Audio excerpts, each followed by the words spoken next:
Welcome to the Great Detectives of Old Time Radio from Boise, Idaho. This is your host, Adam Graham. If you have a comment, email it to me, box13@greatdetectives.net. Follow us on Twitter at Radio Detectives and become one of our friends on Facebook, facebook.com/Radio Detectives. Well, before we do get started, I do want to let you know this program is brought to you in part by the financial support of our listeners. And you can support the show at support.greatdetectives.net for one-time donations, either by PayPal or there's a mailing address.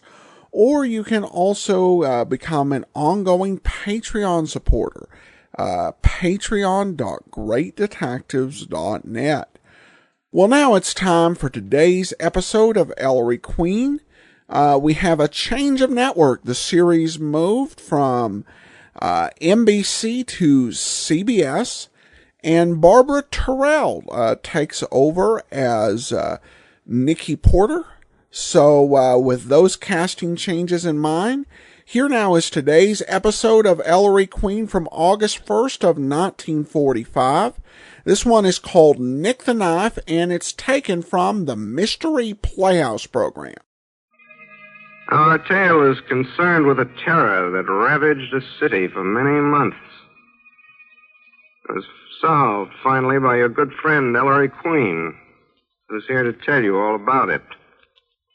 Well, tonight's mystery is the grim tale of a crime that terrified a city. I call it The Adventure of Nick the Knife.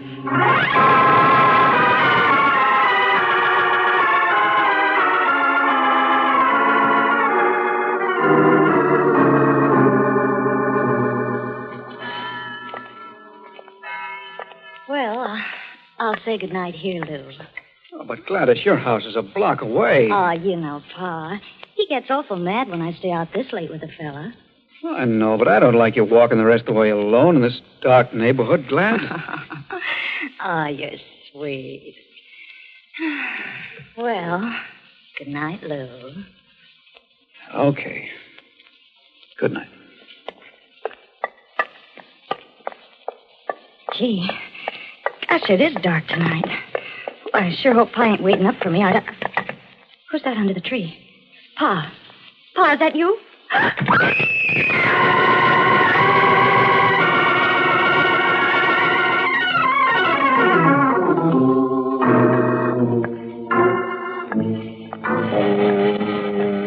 Well, here's the launch, beautiful. Here's where I shove off. Oh, gee, Jimmy. You get home all right, Kathy? It's pretty foggy in the waterfront tonight. And you'd care a lot, wouldn't you, if something happened to me? So talk like that. Hey, there it goes. Come back, Kathy. Jimmy, you didn't even kiss. Oh.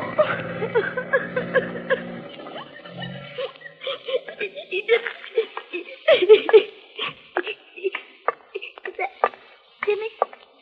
Jimmy coming back? Jimmy, is that you? Oh, I'm hearing things. I better be getting back home. What is? It is somebody. What is? You'd better stop following me or I'll call a policeman. Help!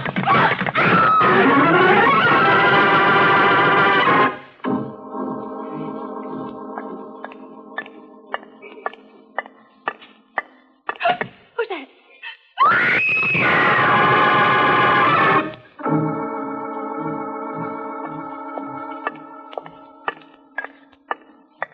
Oh, somebody there.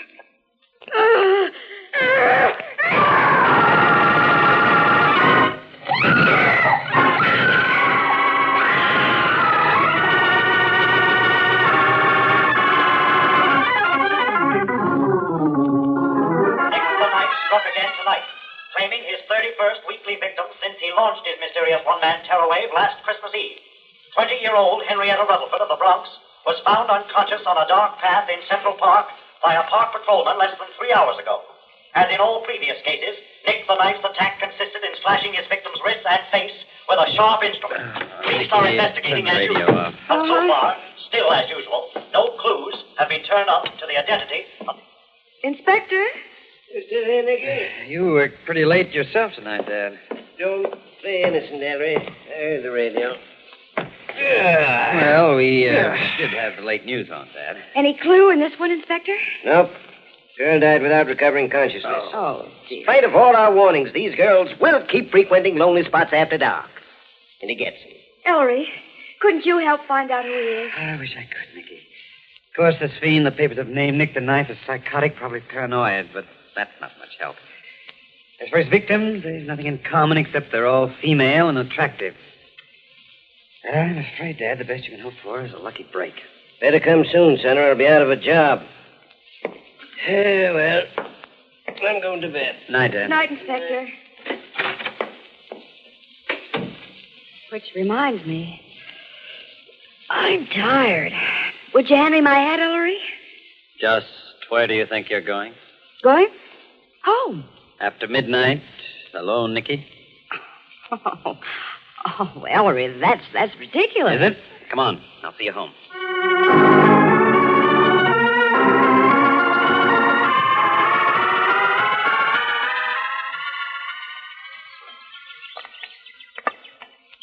This is the first time we've been out together since you took me home last week. Mm-hmm. We ought to make it a habit. Mm-hmm. Oh, this new park is beautiful. Ellery. Ellery! Mm. Oh, never mind. When you're thinking up a new mystery plot, a girl may as well be playing solitaire. What's that over there? There, that's the entrance to the maze. Entrance to the what? The maze. M-A-Z-E. Theseus killing the Minotaur?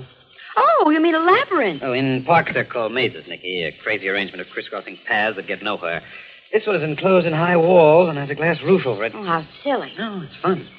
There's only one exit. That gate there where the policeman is talking to that... Oh, he's talking to Sergeant Feely. By George, he is. Sergeant! Okay, Undercut, go ahead. Marshal, Miss Porter. Hi, Sergeant. What are you two doing here? Admiring the new park. How about you? Nick the Knife case. Oh. The inspector figures the opening of a new park will draw Nick like a fly in a mustard. The place is it's filled with extra details. Yes, it's a good thing, too. Sergeant, who's that handsome young cop you were just jabbering with there at the entrance? Why, he's disappeared. Yeah, I told him to go inside and have a look around. Nice kid, Undercut. He's just been reinstated in the force. He stopped a Nazi sniper's bullet a couple of weeks before VE Day and got his honorable discharge. Some hunk of man. I'm sure if you want to meet Officer Indicate Nicky, Sergeant Feely can... A girl screaming. Nick the Knife! Oh, Nicky, you stay away. Call an ambulance. Ellery. Don't argue, Nicky. Do it. I told her the next one to die. Give it to me, Billy. Here you are. Back on the back whistle. I'm going in. Wait for me. No, Vic Feely. You stay here. This is the only exit from the maze. Nobody's come out since that girl screamed. Nick the Knife is trapped inside. We got him. I better whistle for help, too. If anyone tries to get out, shoot the kill. I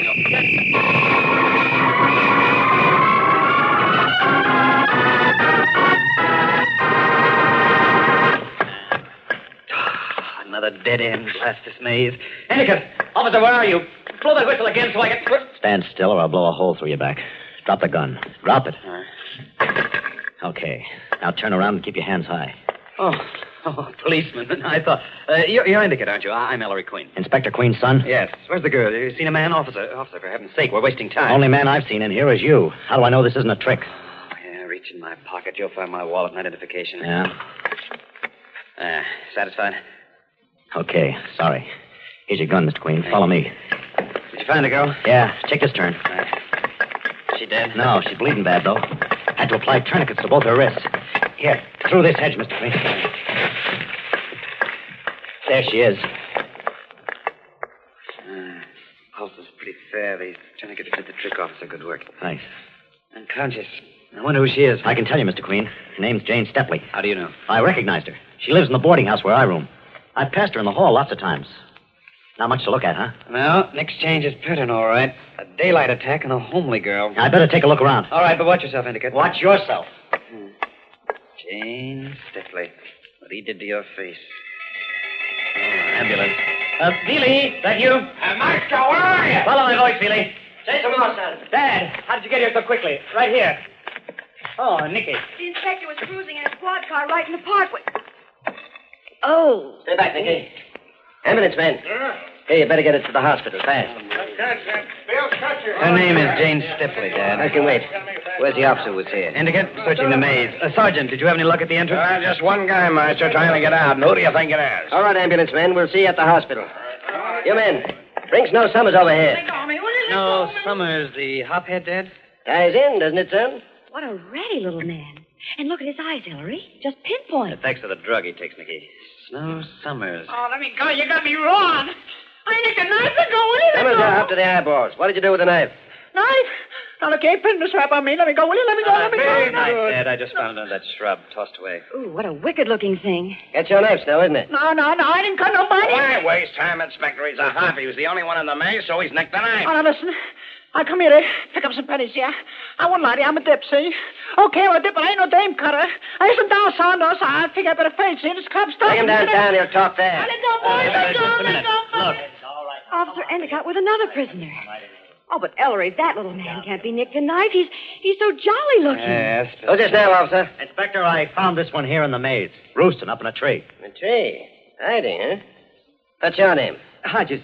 Joyce K. Hodges. Ellery. The K is for Kennicott, but I changed to K for Kilmer. Joyce Kilmer Hodges. You see, I love trees. You love trees? Yes, trees are so green, you know. Trees are so green. Yes. Joyce K. Hodges. Ellery, that case in the papers 2 years ago. Yes, that's Dad. You recall this man's wife left him for another man, particularly nasty mess. Hodges tried to kill her. With a knife. Now look at him. Yes, Mr. Hodges. Yes? Ever been in a big sort of hospital, Mr. Hodges? Oh, that, I'm perfectly well now, you know. I see. Do you recall your wife, Mr. Hodges? Gloria. Oh, yes, indeed. She was young, I suppose. Pretty? Very young. Very pretty. Oh, parks. How I love parks and trees. Isn't that tree green? What tree? Ellery, he's looking at me. Take him away. Come on, little acorn. That's it. Now it can not only be Snow Summers the hophead, but Mr. Joyce Kilmer Trees Hodges. Right, Bailey. Now, take it easy, Inspector. Take what easy, Bailey? The boy just found another one. Another one? Sure there aren't any more? Oh, no, he's the last. One of the boys found him laying under a bush sleeping. Sleeping? Bring him here. Okay, come on, bring him in. Is that the man? That tremendous Come fat on. man? Look at his hands. He is a brute, isn't he? What's your name? Adolf Blutner. Blutner. What do you do for a living, Blutner? Butcher. Butcher. You working at your trade, Blutner? Right. Laid off. Now for months already. No meat. No meat. No. It's too bad. You, enjoyed your work, hmm? Yeah, sharp knife, cut meat good. But now no meat, no good. What were you doing in here today, Blutner? My head hurts. I'm lonesome. I like see people. Pretty girls, huh? Yeah, pretty girls. Like Fräulein. Me? Ellery. There you are, Blutner. Take him away. All right, now for him to headquarters. Come on. Well, Dad, it looks like a job. Yep. Unless this latest victim can identify one of the three as her assailant. As soon as Jane Stepley can be questioned, we'll take Summers, Hodges, and Blutner down to the hospital and have her pick out Nick the knife.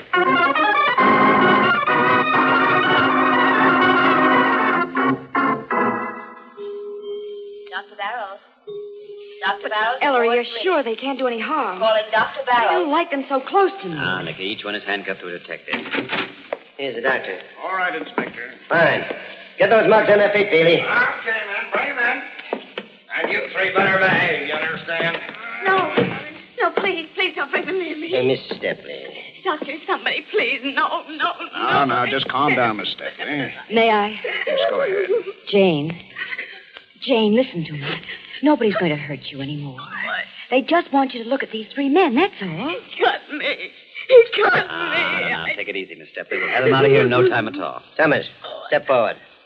Into the light near the bed. Now, will you take a good look at this man, Miss Stepley? Was this the man, Miss Stepley? I don't know. Take him away, please. Take them all away. I need a shot. I need one bad. Step back, Summers. Take it. Bring Hodges over here.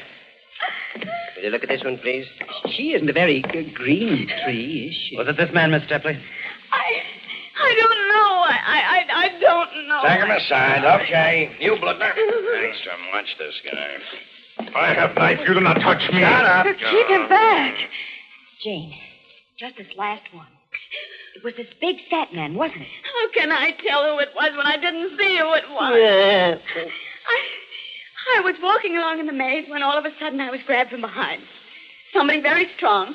A man's sweaty hand. I screamed and I struggled, and then my face and my wrist. And that knife. My face. They won't let me see my face. Your face will be all right, Mrs. Stepley. I've spoken to the doctors, and they say you'll be out of here in a week. And then when you're all rested and healed, a little plastic surgery will... I knew it. I'm disfigured for life. I Better knew go, it. Inspector. We're finished anyway, Doctor. Okay, outside.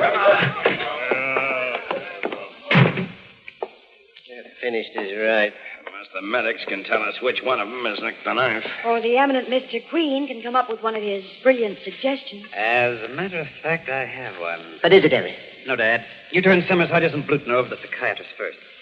I don't want to make this suggestion except as a last resort.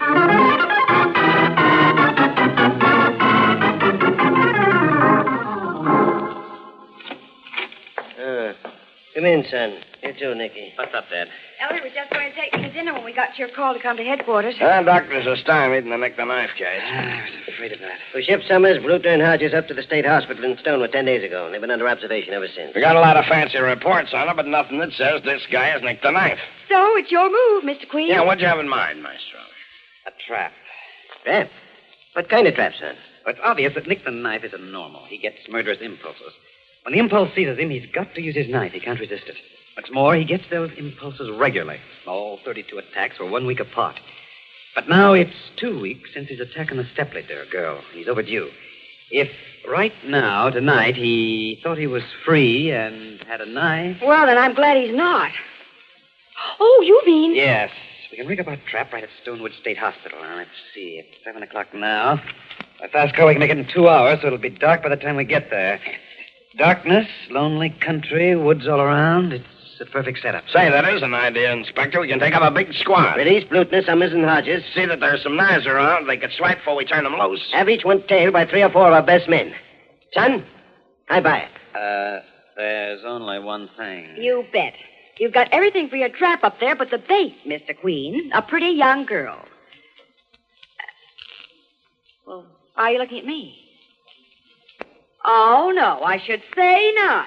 If you have any fantastic idea that I'll... No, Nicky, I've got it all figured out. You don't think I'd put you in any real danger, do you? Now, there's no use talking. I simply refuse to There do won't be any it. danger for you, Nicky. You don't have to be scared, Miss Porter. Scared? We No. Silly, Nicky.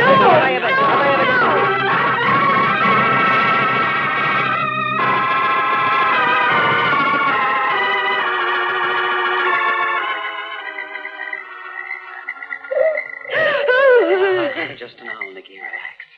Oh, relax, the man says. Sits me here in this glade all alone under a bright moon at midnight with a knife-toting maniac prowling in the woods looking for me. And he expects me to relax. I'm right here behind this bush, Nicky, so close I can touch you. So why did I ever let you talk me into this? Oh, a wolf. Just a farmer's dog, Nicky. There's a detective on every tree surrounding this glade. All of us are armed. The knife hasn't a chance to get near you, dear. I suppose he's given you a written guarantee. Ellery, someone's coming. I'm right here, Nicky. Oh, something's gone wrong. You got your gun? Yes. Keep behind me. Here he comes. Oh, it's Sergeant Seeley. Dad, what is it? Maestro, I just got word. Nick the Knife struck again. Again? Another successful attack. Where, Dad? Back in New York, in the same park where the Stepley girl got it. In the city, but how? How? Who knows how? Come on. Back to headquarters.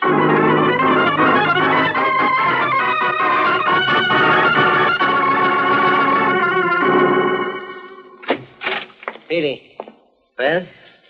What's the hospital say? Girl just died, Inspector. Oh, the poor thing. Oh. This is the cop that found her. It's Officer Endicott again. Hello, sir. Inspector Queen, I've made my written report. I want to hear it, Endicott. Yes, sir. I was making my usual 10 rounds in the park. Where in the park? In the maze, Inspector. I wasn't in there 3 minutes when I heard a girl scream. From inside the maze, Endicott? No, Sergeant, outside in this case. I ran out and started looking. Screams had stopped. Took me a few minutes to locate her. Finally, I found her. Frances Colberg of First Avenue, Manhattan. By that time, she bled badly. No doubt, I suppose, it was Nick the Knife's work indicate. Both wrists slashed and the girl's face all cut up, just like the others. It was Nick the Knife, all right. What was that time again, officer? She screamed at 10 minutes of 10, Inspector. That's it. What's that, Master? Ellery, don't tell me. Yes, Nicky. Now I know who Nick the Knife is. All right, so Ellery Queen knows enough to solve the case. Do you? Well, we're going to see if one of our armchair detectives knows. Joining us now is Daniel Burke from Philadelphia, Pennsylvania, a marketing analyst. Thanks so much, Dan, for coming on. And you've listened to the story. Could you tell me who you think is Nick the Knife? Sure, Adam. Well, I think it is actually Officer Endicott. He was the only other person in the park in the maze at the time of the murders, and Ellery Queen was very clear about going to the, I guess it's the hospital, the asylum, where the suspects were being held. He said he was left at 7, would be there by 9. By the time Endicott said the murder happened, it was around 11:45, so there's no way that the suspects in the hospital could get back to the park by that time. So I think it's actually the police officer. All right. Well, we will see if you're right, Dan. Thanks so much for joining us. And Thank you. It's my pleasure. And I do want to encourage listeners, if you are interested in being an armchair detective, when we run into one of these segments that are missing, feel free to email me, box13@greatdetectives.net. Armchair detectives do receive their choice of one of 7 ebooks, default. All I needed to know, I learned from Dragnet, available in ebook stores everywhere. But now let's go ahead and get back to Ellery Queen. But I don't understand it. None of our 3 suspects can possibly be Nick the Knife. Why not, Inspector? Suppose one of them managed to give his trailers a slip tonight and came back to the city. Impossible, Nicky. Just before we started out for Stonewood State Hospital, Ellery said it was 7 o'clock, that it was a 2-hour drive by fast car. That means the earliest we could have got there was 9 p.m. Even if you figure that we let them go as soon as we got there, at 9 o'clock, what's the earliest one of them could have got back to the city? The same 2 hours fast drive, or 11 o'clock. But when was the attack in the city park tonight? At 10 minutes to 10. Over an hour before any of the 3 could possibly have gotten there. Bloy, 3 suspects and 3 eliminated. Wait. Oh, what idiots we've been. There weren't just 3 suspects. There were 4. 4? But the only ones we found in the maze after the attack on Jane Stepley were Snow Summers, Trees Hodges, and Butcher Blutner. Oh, no, Sergeant. There was one other man in the maze, only you'd never dream of suspecting him. The policeman who supposedly found Jane's unconscious body, Officer Endicott. Me, miss? Me, Nick the Knife? Yes. With 3 of the 4 possibilities eliminated, the 4th must be guilty, and that's you.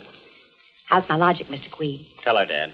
Endicott can't possibly be Nick the Knife. Nick the Knife began operations in New York City last Christmas Eve. And I told you myself, Miss P, that Endicott had just rejoined the force. He'd stopped a Nazi bullet a couple of weeks before VE Day, and that was May 8th.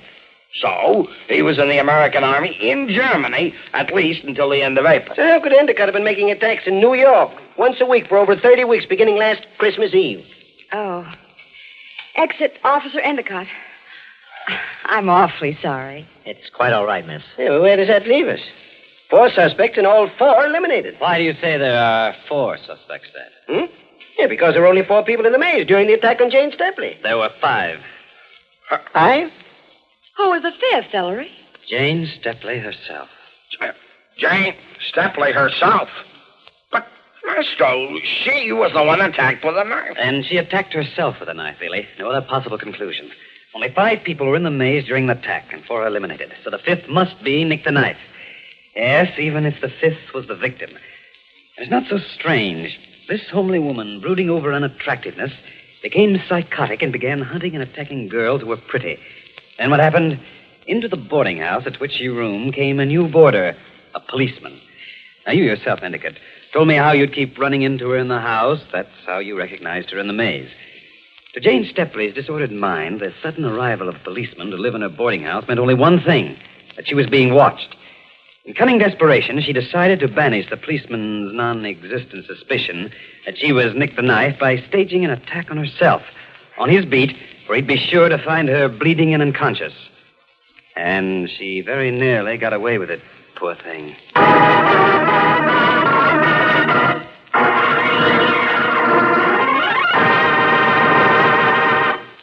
Thank you, Ellery Queen, and good night. This is T4Y now, closing the scarred doors of the Mystery Playhouse and saying good night to you all. Sleep tight. This is the Armed Forces Radio Service.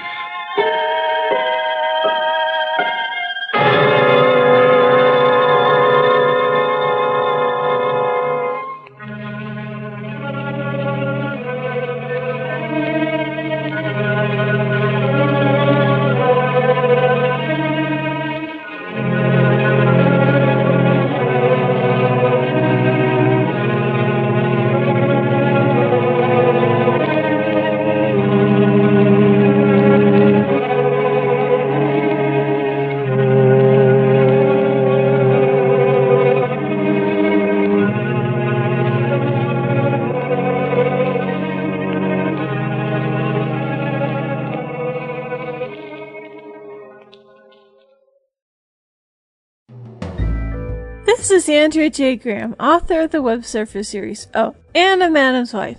You're listening to the Great Detectives of Old Time Radio.